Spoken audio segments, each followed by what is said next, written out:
मेरा नाम लिंगाराम कोडोपी है। मैं छत्तीसगढ़ राज्य के बस्तर संभाग जिला दंतेवाड़ा का रहने वाला हूँ। मैं 2009 से ही जनसेवा का काम किया करता था, लेकिन अपने ही लोगों की जनसेवा करते करते मुझे छत्तीसगढ़ राज्य की पुलिस ने नक्सलियों की मदद करने की बात कही और मुझे नक्सल समर्थक व नक्सली होने का इल्ज़ाम लगाया। इस इल्ज़ाम से बचने की मैंने बहुत कोशिश की और मुझे उसी बीच पकड़कर थाने में करीब 1 महीना एक छोटे से रूम में बंद करके रखा गया। जैसे तैसे हैवियस कॉर्पस डालकर यहाँ एक सामाजिक कार्यकर्ता थे जिनकी वजह से मैं बाहर निकला। बाहर निकलने के बाद फिर से दोबारा पुलिस पीछे पड़ने पर मैं यहाँ से दिल्ली भागा। उसमें भी वही सामाजिक कार्यकर्ता ही मदद किए। वहाँ 3-4 महीना एक संस्था में रहा। उस संस्था में रहते रहते HRLN नाम की एक वकालत की विधि सहायता की एक केंद्र थी, संस्था थी, उनसे मिला। वहाँ कॉलिन करके एक सुप्रीम कोर्ट के वकील वे भी मिले। फिर मैं उस संस्था में रहते रहते, जो एक दिल्ली फोरम के नाम पे एक संस्था थी, वहाँ रहते रहते पत्रकारिता के लिए अप्लाई किया। उसमें भी सामाजिक कार्यकर्ताओं ने मेरी मदद की। तमाम देश के सामाजिक कार्यकर्ताओं ने मदद की और मुझे एडमिशन दिलाया। मैं जब वहाँ कर रहा था पत्रकारिता, तो मेरे ऊपर और बड़ा नक्सली होने का छत्तीसगढ़ की पुलिस ने इल्ज़ाम लगा दिया कि नक्सली प्रवक्ता बनने वाला। मैं भागा फिर उसी संस्था में आया। फिर कई सामाजिक कार्यकर्ता सामने आए कि एक आदिवासी लड़का है, ये नक्सली नहीं हो सकता है। अगर छत्तीसगढ़ राज्य के पास कोई सबूत है तो आके ले जा सकती है। तो छत्तीसगढ़ राज्य की पुलिस उस समय वहाँ नहीं गई। ना जाने से मैं पत्रकारिता तो कर पाया।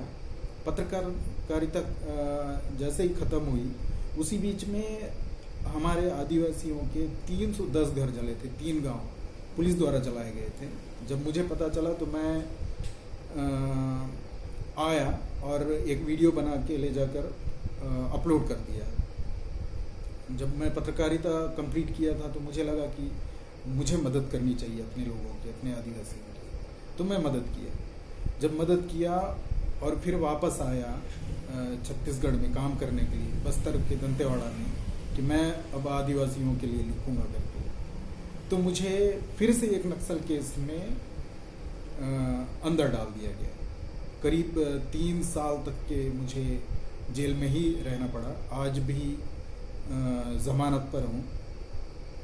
और कॉलिन और प्रशांत भूषण जैसे सुप्रीम कोर्ट के नामी वकीलों ने हमारी मदद की और हम आज बाहर हैं और मानवाधिकार, भूमि अधिकार, वन अधिकार जैसे कामों के लिए काम करते हैं। मानव अधिकारों के इसमें केवल हमारे बस्तर में आदिवासियों को नक्सल के नाम पे ही प्रताड़ित किया जाता है। फर्जी केस बनाकर, जैसे मुझे फर्जी केसों में अंदर डाल दिया था, सेम वैसी बाकी आदिवासियों को भी, युवाओं को, युवतियों को अंदर डाल दिया जाता है। हमारे आदिवासियों में पैसों की बहुत तंगी होती है, पैसे होते नहीं हैं, जिस वजह से 8-8, 10-10 साल जेल में ही रहना होता है। वैसे केसों में हम मदद करते हैं। और जहाँ नक्सल के नाम पे फर्जी हत्याएं होती हैं, जब उनके माँ, उनके बच्चे, उनकी पत्नियां हमसे आग्रह करती हैं, तब हम जाके आंदोलन करते हैं। और भी कई अधिकार हैं, जैसे भूमि है। जब नंदराज का भी चल रहा था, नंदराज पहाड़ को बचाने को लेके, वो तो आदिवासियों की कुल देवता पहाड़ को माना जाता है, तो उसको खनन करने की कोशिश कर रहे थे। उसमें भी हमने आंदोलन किया। और भी चीज़ें हैं, जैसे अस्पताल की चीज़ें हैं, या फिर मजदूरी कहीं नहीं मिल रही है। बाकी और भी इस तरह के कई चीज़ें हैं जिन पर हम मदद करते हैं। और कभी कभी 50 किलोमीटर, 100 किलोमीटर दूर पैदल चलना होता है लोगों की मदद के लिए।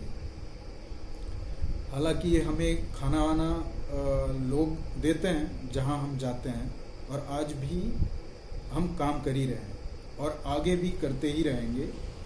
और ये पूरा जो काम हो पा रहा है कॉलिन जैसे वकीलों की मदद करने पर ही हो रहा है।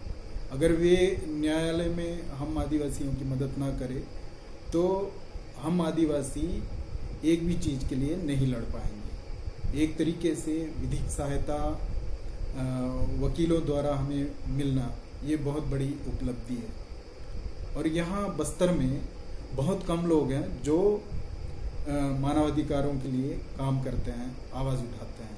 और हमारे ऊपर कई दिक्कतें आती हैं, जब भी हम करते हैं तो पुलिस से सामना करना पड़ता है। हमें फिर लगता है कि कहीं हमको फिर से फर्जी केस बनाकर अंदर ना डाल दें या फिर हमें मार ना दें। डर हमेशा बना रहता है, लेकिन अगर हम डरेंगे तो हमारी समाज, हमारा कम्युनिटी ख़त्म हो जाएगा। इसलिए हम जैसे समाज में काम करने वालों को एकजुट होकर रहना चाहिए, जिससे कि सामाजिक कार्यकर्ताओं की अस्तित्व कायम रहे। अगर हम सामाजिक कार्यकर्ता ही और हमारे जैसे एक्टिविस्ट ही विभाजित होते रहेंगे तो हमारा पतन होना ज़रूरी है।